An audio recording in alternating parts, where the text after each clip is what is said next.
Welcome to this class in the Show Me series, all about the human energy field, also called the subtle body. You may be more familiar with the words aura or chakra. Beyond the cellular level of the physical body, this subtle body is the blueprint and matrix for the physical body. The aura is simply the energy field around the human body. It is often depicted as a glowing egg. The aura is your personal space, or your bubble. You will often recognize or feel your aura when someone comes too close to you, infringing on your space. If you have had your aura picture taken, you will know that each person's aura presents as any one of the rainbow colors. No matter what color the aura is, each aura is made up of a number of layers. Each layer will vary in depth and clarity depending on the health of the individual. Commonly, 7 layers are described, and can often be seen with the naked eye. Up to 9 layers do exist, and more layers are possible but have yet to be identified.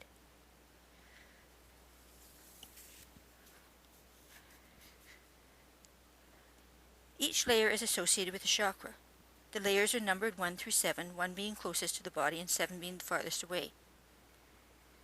The odd-numbered layers tend to be structured, like an eggshell or jello, whereas the even-numbered ones are more fluid, gaseous, flowing, and shimmery. Each successive layer is considered to have a higher vibration than the one beneath it.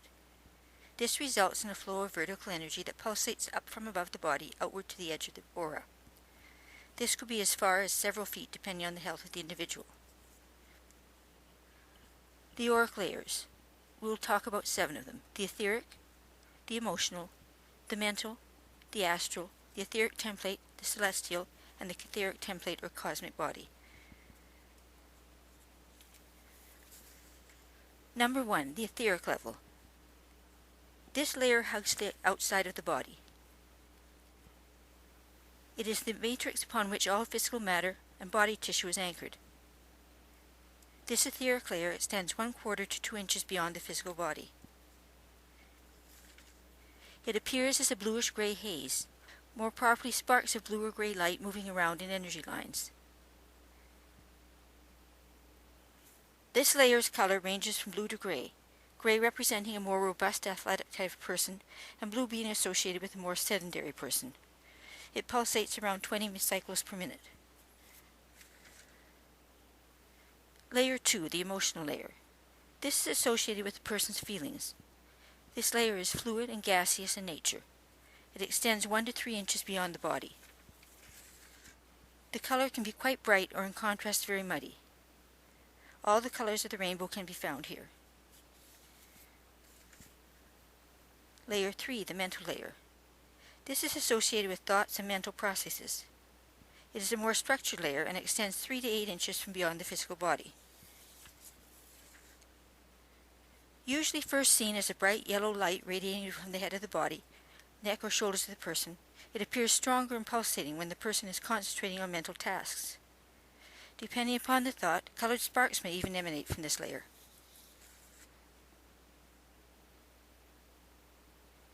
Layer 4, the astral layer. This is where astral cords are formed. It is a colorful gaseous layer 1 to 1.5 feet beyond the physical body. The layer is infused with rosy pink color when love relationships, platonic or intimate, are formed. Number 5, the etheric template.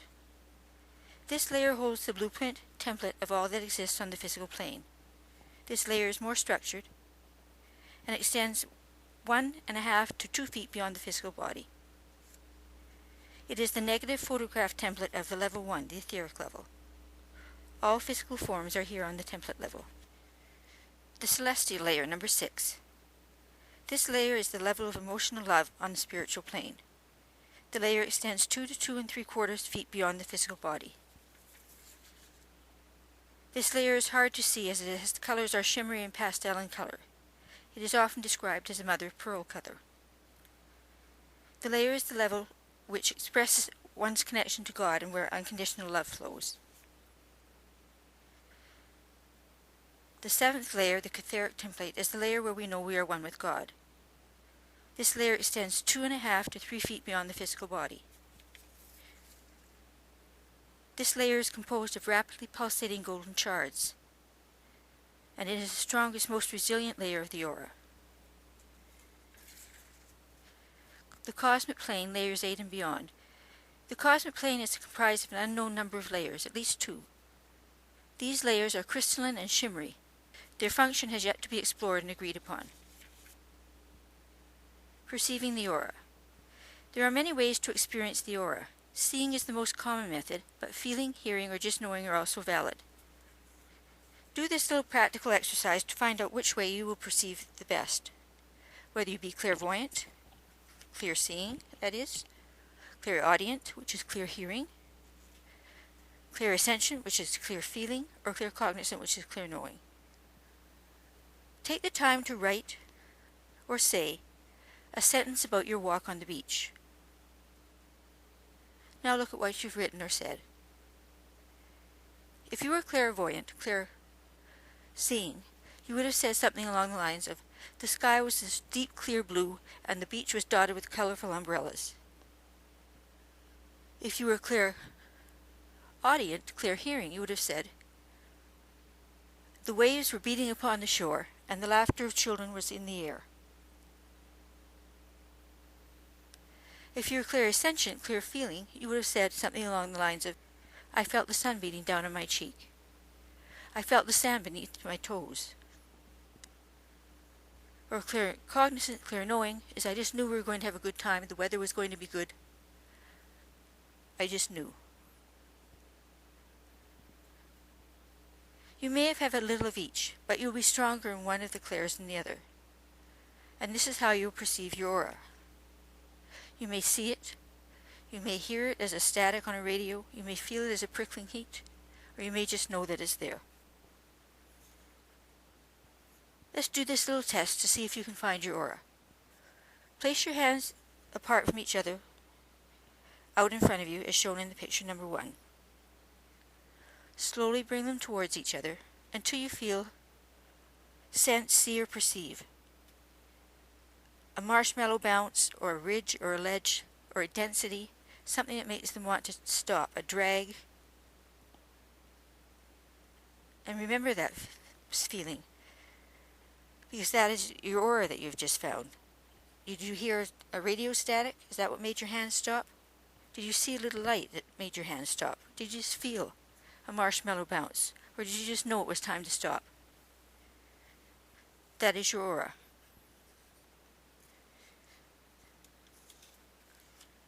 Without question, the most common request I get for instruction, classes and workshop, and mentoring is on how to see the human aura. With practice, almost everyone can have some measure of success viewing the human aura. The only exception I have found is a small number of people who have had the older LASIK eye surgery. But we unknowingly have put 2 blocks in our way before we even start. In the old days, it was common to see auras as they were often depicted as halos or globes. Today we have accustomed our vision to a different vibratory level, computers and televisions, and have let the ability to tune into other states lie dormant. Secondly, most people don't know what they're looking for. There is usually a vague idea of a glow, but what color, what shape, how far from the body?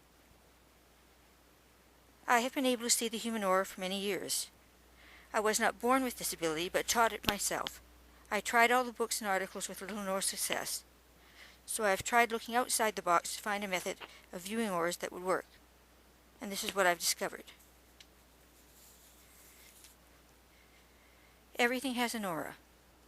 For learning purposes, it is easiest to begin observing the aura by using an inanimate object. For the sake of this exercise, get something solid and more or less rectangular like a book or a box deck of playing cards. If you can find 2 the same size, so much the better. Wrap 1 in red paper and 1 in blue paper. The colors should be primary shades and plain, not patterned.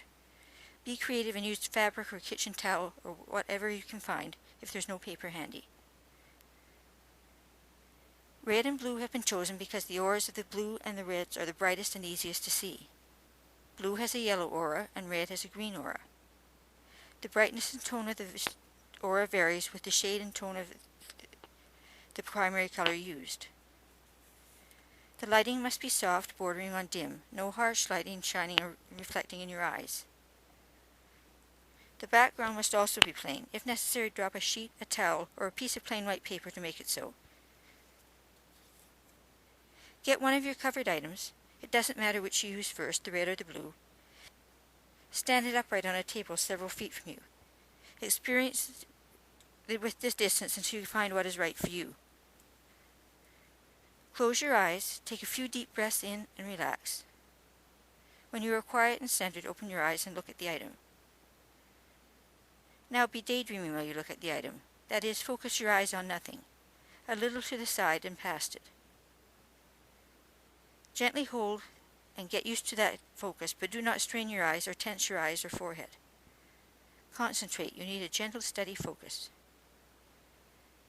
If you need to blink, go right ahead, otherwise the tension will cause your eyes to tense and water. Blink normally and quickly without changing your focus. Do not give it a second thought. The aura may disappear for a second, but it will reappear quickly if you stay relaxed and hold your focus. Shortly you will see a pale, narrow aura coming from the item. Holding the focus, do not look at it. Soon a bright yellow or green aura will start building up from the object. If you change your focus or look directly at it, the aura will disappear.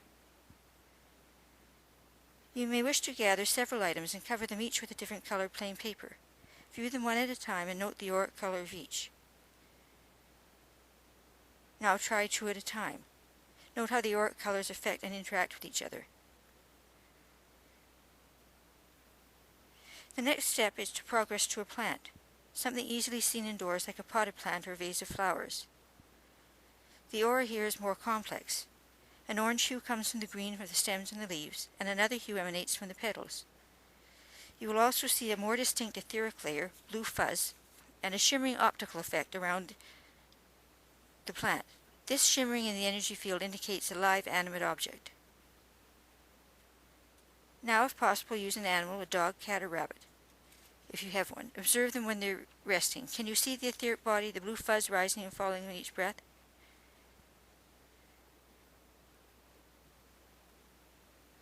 Now observe your own aura. Do this directly, not through a mirror. Hold your hand or your arm out and observe it against a plain background.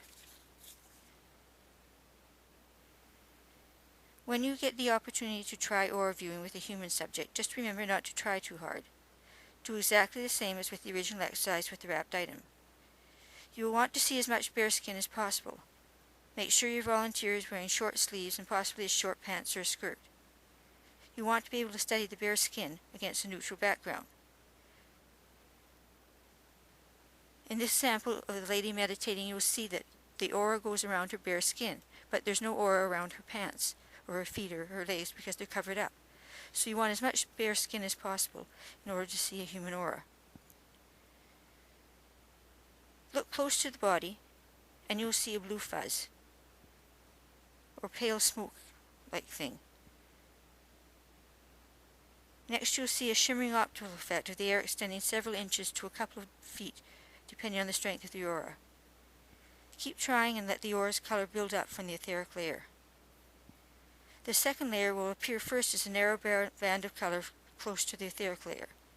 This will expand slowly if you hold your focus until the second layer is several inches or more thick. Let's try some exercises just for fun. Most commonly you think of an aura around the flame of a candle, or the flame of a fire, where the candle flickers and the aura stays upright in its blue position and the candle flame moves slightly one way or another. This is what people most commonly think of when they think of an aura. Put your fingers out in front of you. Put your hand out about maybe 18 inches in front of you with a bare plain color behind them. And gaze gently to the side. You should notice the blue etheric fuzzy layer forming around the hand. The aura is the matrix on which the body is built. That is to say, the aura precedes the body and in fact can even be without the body. This is called the leaf experiment. Find the largest leaf or twig, preferably green and still attached. Now rip the leaf off the twig and observe the aura completely going along the outline of the leaf as you would expect. Now rip the leaf in half, or at least get a fair-sized piece off. Accuracy in size is not a factor here. Discard the smaller piece of the leaf. Now look at the aura of the remaining partial leaf. What you see is not a partial aura, but the blue fuzz runs around the existing portion and carries right on as if the leaf were still intact. Plants do care what you feed them.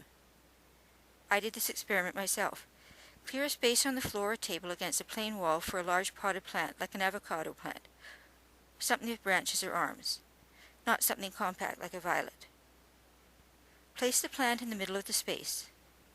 On one side place a glass of milk, on the other side place a glass of wine. View the aura of the plant. Now go away for several hours, or even overnight. Now observe the plant again. The plant will look as you left it, but check the aura. The aura will be reaching over from one of this side or the other. My plants always favor the wine side. It makes me wonder if plants have a preference about their diet, too. Other things in the aura. You will see diseases caused auric disturbances. They can be in one layer or across more than one, and they can be associated with other disturbances in the layer. They can be completely contained in one layer and cause a bulge, or malforming into the adjacent layers. Your goal is to be able to spot disturbances and have some general idea of what they are affecting. The layer containing the disturbance corresponds to the chakra, which corresponds to a body part. The disturbance can be right over a physical organ, and unless covered by medication, the stronger and deeper the color, the more entrenched it is. Learn to scan your body with your hands, placing your hand out in front of your forehead, sensing where your aura is, and then running your hand down the length of your body, noticing if there's any disturbances. Other things that you will see in the aura, and for a later class, are disease markers, angels, cords, and guides. Practice. Practice, practice. That's how you will learn to see the aura. Practice people watching whenever you get the chance. Close up at a business meeting when you're bored across a conference table, or people watching in an airport. The more practice you get, the more easy it will be for you to see the aura and disturbances within it. Join us for more in this Show Me series. Show me being paid metaphysical. Show me the tarot. Show me the oracle cards. Show me the chakra system. And many more.